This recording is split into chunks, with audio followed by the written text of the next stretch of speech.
बारे में चर्चा तक नहीं करते हैं। और ये संविधान की चर्चा आप करोगे नहीं, इस संविधान को हम लोग जानेंगे नहीं, तो इसके अधिकार को भी हम लोग नहीं जान पाएंगे। क्यों नहीं जानेंगे?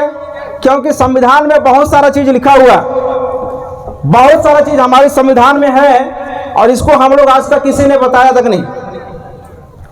आज हमारे पास जल, जंगल, जमीन में बहुत सारे ऐसे औषधीय चीज हैं जिसको हमारे लोग भूलते जा रहे हैं।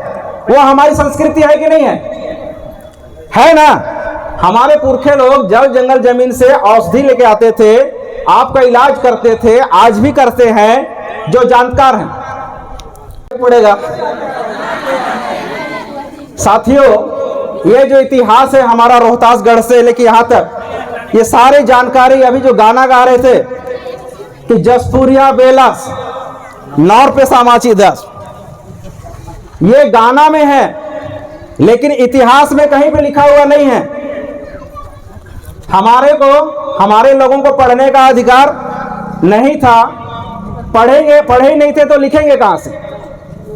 सही बात है, पढ़े नहीं थे तो लिखेंगे कैसे? लिखेंगे वो लोग गाना बनाए और गाना में उस बात को आज हम महसूस करते हैं कि जसपुरिया जो बेलस रहचास,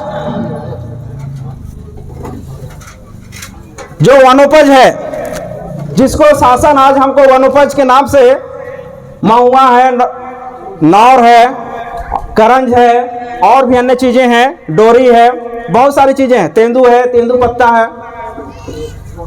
तो ये कहानी, इतिहास को हम कैसे जानेंगे? हमारे पुरखाओं ने उसको गाना बनाया, अपनी दर्द को गाना बनाया, अपनी उस दर्द को गाना में पिरो करके आज हमारे पास में है।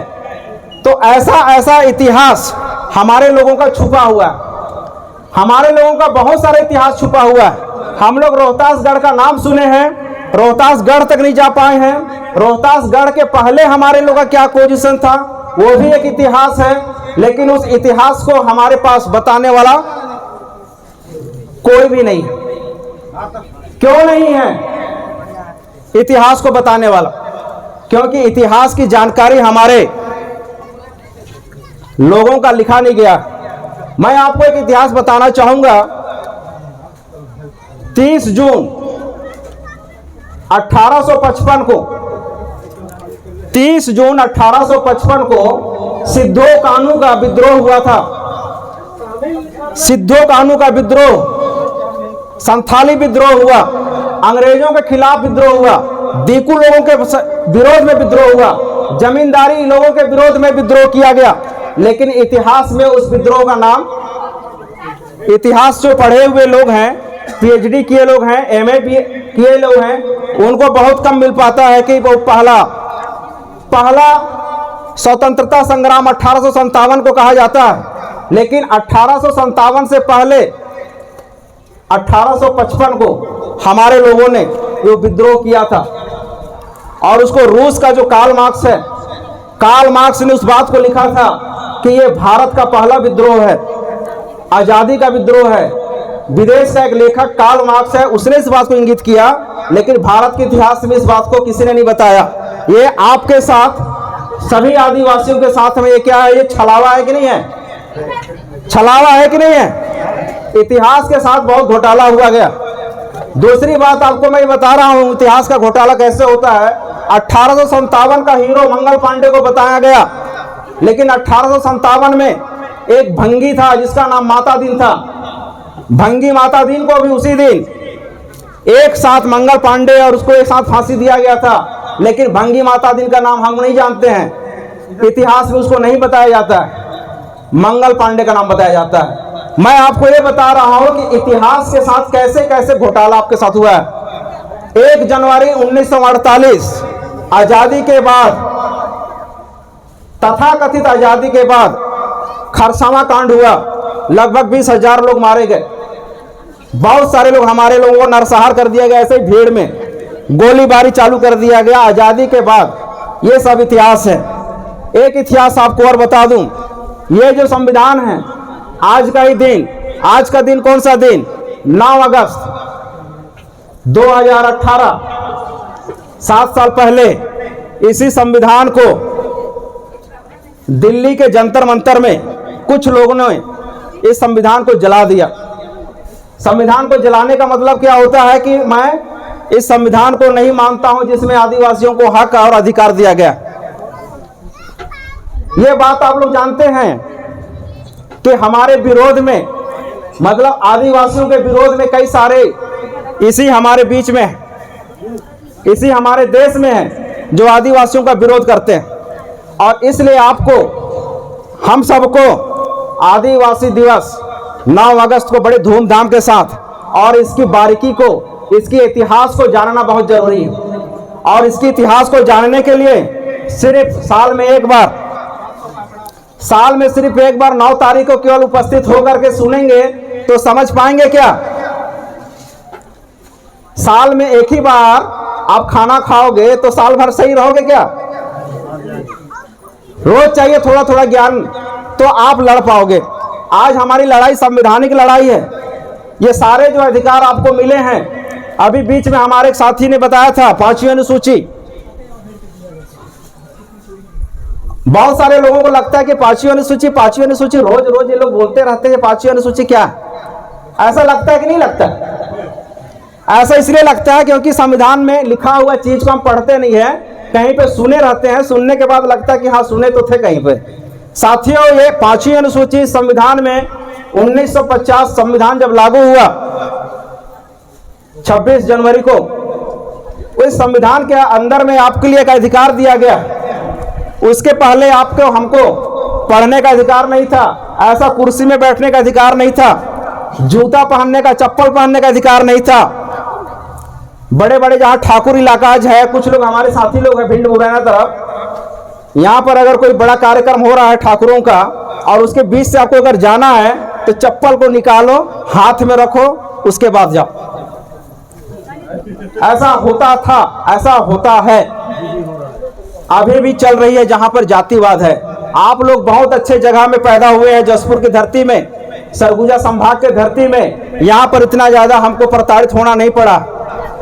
तो ये सारी व्यवस्था की बातें हैं। 9 अगस्त को इसलिए मनाया जाता है कि हम अपने अधिकार, अपने हक, अपनी संस्कृति को बचा के रखें और अपने इतिहास को जानें। आपको इतिहास जानने के लिए संविधान की पुस्तक लेना पड़ेगा, आपको जानने के लिए संविधान पढ़ना पड़ेगा। जब तक आप संविधान की पुस्तक नहीं खरीदेंगे, जब तक आप संविधान को नहीं पढ़ोगे तो आप इसके अधिकार को नहीं समझ पाएंगे। आज हमारा क्षेत्र पूरा सरगुजा संभाग 5वीं अनुसूची क्षेत्र है। 5वीं अनुसूची क्षेत्र होने के कारण यहाँ का सांसद आदिवासी होता है, यहाँ का विधायक आदिवासी बनता है, यहाँ का सरपंच आदिवासी बनता है ग्रामीण क्षेत्र में। और ये बहुत सारे जितने भी जनप्रतिनिधि हैं, ये आरक्षित क्षेत्र है। इसलिए आरक्षित क्यों है? क्योंकि संविधान में 5वीं अनुसूची है। सरगुजा संभाग और बस्तर संभाग, हमारे छत्तीसगढ़ में 13 जिला हैं। 13 जिला में 5वीं अनुसूची लागू है और 85 ब्लॉक हैं। यहाँ पर 5वीं अनुसूची लागू है और उसके अंदर में आदिवासी सरपंच बनेगा, आदिवासी विधायक बनेगा, आदिवासी ही सांसद बनेगा। तो साथियों, ये 5वीं अनुसूची इसलिए हमारे लिए है कि आप एक विशेष क्षेत्र में रहते हैं। एक होता है जैसे हमारे बीच में आदिवासी सब लोग यहाँ पर आए हुए हैं, इस आदिवासियों में एक विशेष जाति के लोग हैं जिसको कोरवा और बिरहोर जाति कहते हैं। कहते हैं कि नहीं कहते? विशेष उनके लिए अधिकार छूट है कि नहीं है? कोरवा बिरहोर के लिए सेम। आज ये जो क्षेत्र है ये विशेष क्षेत्र है और इस विशेष क्षेत्र के ऊपर में बहुत सारे खनिज संपदा है। अभी यहाँ पर 4 पंचायत, भगोरा, बनगांव, फरसाबहार और मेंढरबहार, 4 पंचायत के ऊपर में एक नोटिस जारी हुआ था। आप लोगों को पता है सोना खदान वहां पे खोला जाएगा, आप लोगों को विस्थापन करना है। ऐसा उन्होंने लड़ाई लड़ा, कई दिनों तक लड़ाई लड़ा, लेकिन ये लड़ाई सिर्फ पोस्टपोन्ड हुआ है। शासन की योजना सिर्फ पोस्टपोन्ड हुआ है, खत्म नहीं हुआ है। जब भी उसको मौका मिलेगा शासन प्रशासन को, सोना खदान वहां पर खुलेगा। जब वहां पर सोना खदान खुलेगा तो वहां का जो आदमी है वो उसको बाहर जाना पड़ेगा। कंपनी आएगी तो क्या करेगी? उसको रहने देगी कि उसको बाहर करेगी? क्या करेगी आप लोग बताइए। तो ये जो पांचवी अनुसूची क्षेत्र है, पांचवी अनुसूची क्षेत्र में हम ये कहते हैं कि जल, जंगल और जमीन संविधान हमको दिया है और निश्चित रूप से आप पांचवी अनुसूची क्षेत्र के मालिक है। हम लोग यहाँ के मालिक है, ये संविधान कहता है। संविधान से कोई बड़ा है क्या? संविधान से प्रधानमंत्री भी बड़ा नहीं है, राष्ट्रपति भी बड़ा नहीं है और ना ही कोई नेता बड़ा है। लेकिन इस संविधान को कुछ लोगों के द्वारा आपके विरोध में ST/SC मुर्दाबाद, आज के दिन में 2018 आज 9 अगस्त के दिन में ही ST/SC मुर्दाबाद कह करके इस संविधान को जलाया गया था। वैसे लोगों के द्वारा आपके पांचवी अनुसूची में जितने भी खदान हैं, जितने भी खनिज संपदा, उस खनिज संपदा को लेने के लिए, उसको निकालने के लिए तरह तरह का रणनीति बनाया जा रहा है और उस रणनीति को समझना और उस रणनीति के विरोध में बातें करना, ऐसा बातों को सीखने के लिए आपको हमारे साथ इतिहास को समझना पड़ेगा, सीखना पड़ेगा। साथियों, आज इस क्षेत्र में भारत हमारा प्रोजेक्ट है, रेलवे का प्रोजेक्ट है। वो क्यों है? बादल खोल का प्रोजेक्ट है, आदिवासियों को उस जगह से हटाने का प्रोजेक्ट है। सब आदिवासियों के विरोध में शासन सत्ता में बैठे हुए लोग आपको विस्थापन करना चाहते हैं। क्यों करना चाहते हैं? क्योंकि आपके जमीन के अंदर में बहुत सारा खनिज संपदा है। बहुत सारे खनिज संपदा को निकालने के लिए आपको दूर करेंगे, तब उस जमीन से उस खनिज को निकाल सकेंगे। तो आप लोग एक होकर लड़ने के लिए तैयार हैं? अपने जल, जंगल, जमीन को बचाने के लिए आप लोग लड़ने के लिए तैयार हैं? साथियों, इतनी आवाज में और इतनी ताकत में, इतने कम संख्या में अगर हम लोग लड़ना चाहेंगे तो शासन सत्ता में बैठे हुए लोग आपके ऊपर में कानून का विरोध कर रहे हैं बोल करके फर्जी FIR करके आपको अंदर कर देगा। इसके लिए बड़ी संख्या इकट्ठा करना पड़ेगा आपको, इसके लिए बड़ी जागरूकता लाना पड़ेगा आपको। हम सबको मिलकर के जागरूक करना पड़ेगा। पांचवी अनुसूची को बचाने के लिए हमको बड़ी संख्या में लोगों को तैयार करना पड़ेगा, सीखना पड़ेगा संविधान की बातों को, आपके हक और आपके अधिकारों को। ये सिर्फ आज का दिन सिर्फ एक त्योहार नहीं है, आपकी अस्मिता, आपकी संस्कृति, आपका इतिहास को बचाने के लिए 9 अगस्त विश्व आदिवासी दिवस के रूप से हम लोग मनाते हैं। तो आप लोग इसको बचाने के लिए तैयार हैं कि नहीं है? सभी लोग। साथियों, आज हमारे बीच में किस तरह से पांचवी अनुसूची को खत्म करने के लिए शासन में, प्रशासन में बैठे हुए लोग रणनीति बना रहे हैं। 1990 के पहले सरकारी स्कूल था कि नहीं था? 1990 के पहले डॉक्टर, इंजीनियर बनते थे कि नहीं बनते थे? कई लोग हमारे क्षेत्र से कलेक्टर बने, डॉक्टर बने, इंजीनियर बने। लेकिन 90 के बाद निजीकरण आया और निजीकरण के क्या उसका दुष्परिणाम हुआ? निजीकरण से प्राइवेट स्कूल आया सामने और शैक्षणिक व्यवस्था, जो हमारे पुरखों के शैक्षणिक व्यवस्था धुमकुड़िया था या अखड़ा था, आज वो धुमकुड़िया और अखड़ा समाप्त होते जा रहा कि नहीं हो रहा है? हमको अपनी अखड़ा और अपनी धुमकुड़िया को बचाना है कि नहीं बचाना है? आज शैक्षणिक व्यवस्था को शासन प्रशासन में बैठे हुए लोग निजीकरण का नियम लागू किए 90-91 में और उसके बाद सरकारी स्कूल को कमजोर किए। सरकारी स्कूल से पढ़कर डॉक्टर भी बने, इंजीनियर भी बने, बड़े बड़े प्रोफेसर भी बने, कलेक्टर भी बने। लेकिन आज सरकारी स्कूल में पढ़ने के बाद डॉक्टर, इंजीनियर, प्रोफेसर, कलेक्टर बनने लायक है क्या बच्चे लोग? आप लोग महसूस करिए, है क्या? आज निजीकरण आने के बाद सरकारी स्कूल को कमजोर कर दिया गया और प्राइवेट स्कूल को बढ़ावा दिया गया। जिसका बच्चा प्राइवेट स्कूल में खर्चा करके पढ़ा रहा है वही कुछ कर पा रहा है। शासन प्रशासन आपका विरोध में है, मैं आपको ये बता रहा हूं। आप लोग को अगर गलत लग रहा हो तो आप टोक सकते हैं। शासकीय शिक्षण संस्थान को किस तरह से आज आपके पहुंच से, आपके मतलब विकास करने से, विकास का मतलब आदिवासियों को विकास विरोधी कर दिया जाता है, कह दिया जाता है। बस्तर में नक्सलवादियों को जो विकास विरोधी कहते थे, आदिवासियों को विकास विरोधी कहा जाता है। जब आप बोलते हैं कि नहीं मैं यहाँ पे जगह नहीं दूंगा, तो आपको क्या कह दिया जाता है कि ये विकास विरोधी है। साथियों, इस तरह से बहुत सारी बातें हैं। 9 अगस्त इस बात को बचाने के लिए कि हम अपने जमीन को कैसे बचा सकें, आपको शासन करने का अधिकार देता है। इसके अंदर में अनुच्छेद 244 एक लिखा हुआ है, आर्टिकल 244 244, इसमें आदि अनुसूचित क्षेत्र में अनुसूचित जनजातियों का शासन प्रशासन एवं नियंत्रण का प्रावधान है। शासन करने का और प्रशासन को नियंत्रण करने का प्रावधान है। नियंत्रण करने के लिए आज शासन किसको रखता है? पुलिस व्यवस्था को रखता है कि नहीं रखता है? न्यायालय को रखता है, पुलिस व्यवस्था को रखता है। और उसकी व्यवस्था 1950 में संविधान निर्माताओं ने आपके लिए अधिकार दे के रखा, लेकिन आपको बताने वाला कोई भी नहीं हुआ। आपको क्यों नहीं बताया गया? क्योंकि आप नहीं चाहते हैं कि आदिवासी क्या करे, विकास करे, आदिवासी जानकारी प्राप्त करे। साथियों, बहुत सारी ऐसी छोटी छोटी बातें हैं। 5वीं अनुसूची आपके लिए लिखा हुआ चीज, आप यहाँ के राजा हैं, मालिक हैं। समता जजमेंट 1997 में आया था, ये आंध्र प्रदेश हैदराबाद के पास आया था। समता जजमेंट में ऐसा लिखा हुआ है कि आदिवासी क्षेत्र में शासन का, राज्य शासन का, भारत के शासन का 1 इंच भी जमीन नहीं है। आप लोग सुन पा रहे हैं? शासन का, राज्य शासन का और केंद्र शासन का 5वीं अनुसूची क्षेत्र के अंतर्गत में 1 इंच जमीन नहीं है। लेकिन आज क्या बोल देते हैं कि ये सरकारी जमीन है, जंगल सरकारी है। ऐसा नहीं है, ये 5वीं अनुसूची के अंतर्गत में आपका जंगल, आपका जमीन है। लेकिन जब आप इसकी बात करते हैं तो आपको शासन प्रशासन में बैठे हुए लोग दबाने का काम करते हैं, आपको ऊपर में गुमराह करने का काम करते हैं। साथियों, बहुत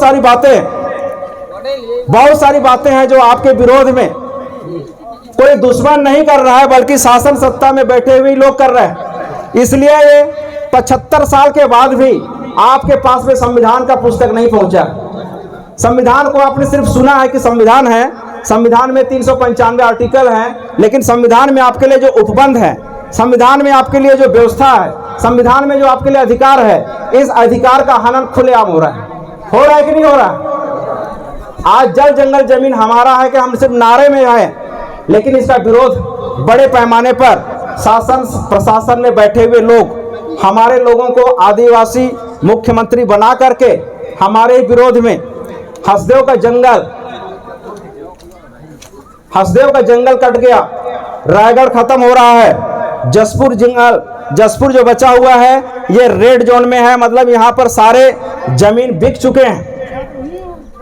जसपुर में हमारे टांगर गांव है, कांसाब के पास, वहाँ पे स्टील खदान का विरोध 4-5 साल से हो रहा है।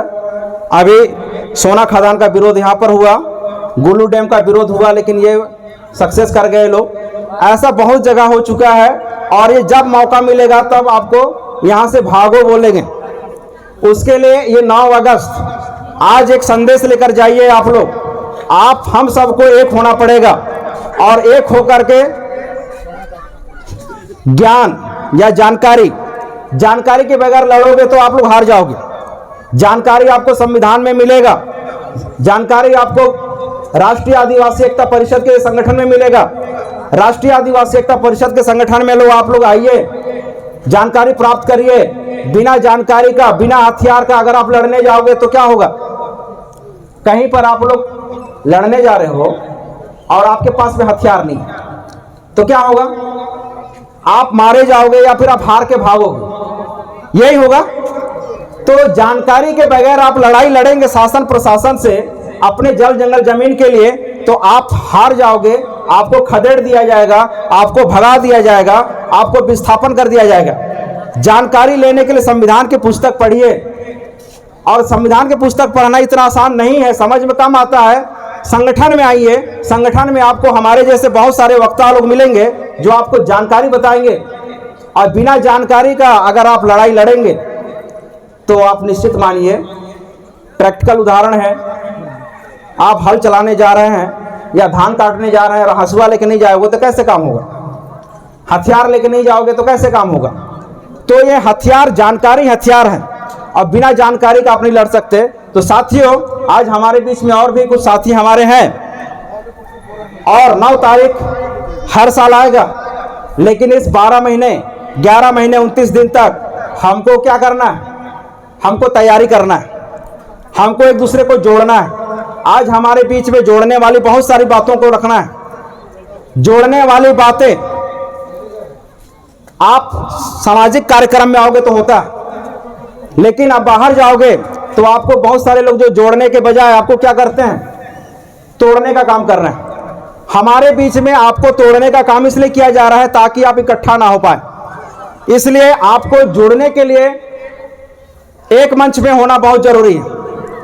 आपको आज पार्टी के नाम से, धर्म के नाम से और भी कई नामों से आपको हम आदिवासियों को तोड़ा जा रहा है, और ये षड्यंत्र पूर्वक तोड़ा जा रहा है, योजना बना करके तोड़ा जा रहा है, और अलग अलग योजना बनाया जा रहा है तोड़ने के लिए। अगर हम लोग उनके बातों में रहेंगे तो अलग अलग टुकड़े टुकड़े हो जाएंगे। टुकड़े टुकड़े होंगे तो आप अपने 5वीं अनुसूची, अपने अधिकार, अपने संस्कृति, अपनी सभ्यता, अपनी बोली, अपनी भाषा, अपने बहुत सारे रीति रिवाज, गीत, विवाह, सारा कार्यक्रम जो हम लोग आदिवासी कल्चर में करते हैं, शहरों में जाने के बाद फिर वो धीरे धीरे खत्म हो जाएगा। विस्थापन होने के बाद सारा चीज खत्म हो जाएगा। इसलिए साथियों, एक मंच पे आने के लिए अपने मन को तैयार करिए, जानकारी प्राप्त करिए, ज्यादा से ज्यादा जानकारी लीजिए, और लड़ाई लड़ने के लिए हम आपके साथ में रहेंगे। साथियों, आज के इस दिन पर मैं अपनी बातों को इतना ही कहकर अपने वक्तव्य को यहाँ पे विराम देता हूं। आप सबों ने मुझे सुना, इसके लिए बहुत बहुत धन्यवाद। सबों को जय जोहार। बहुत बहुत धन्यवाद। दिनेश भाई के लिए एक बार जोरदार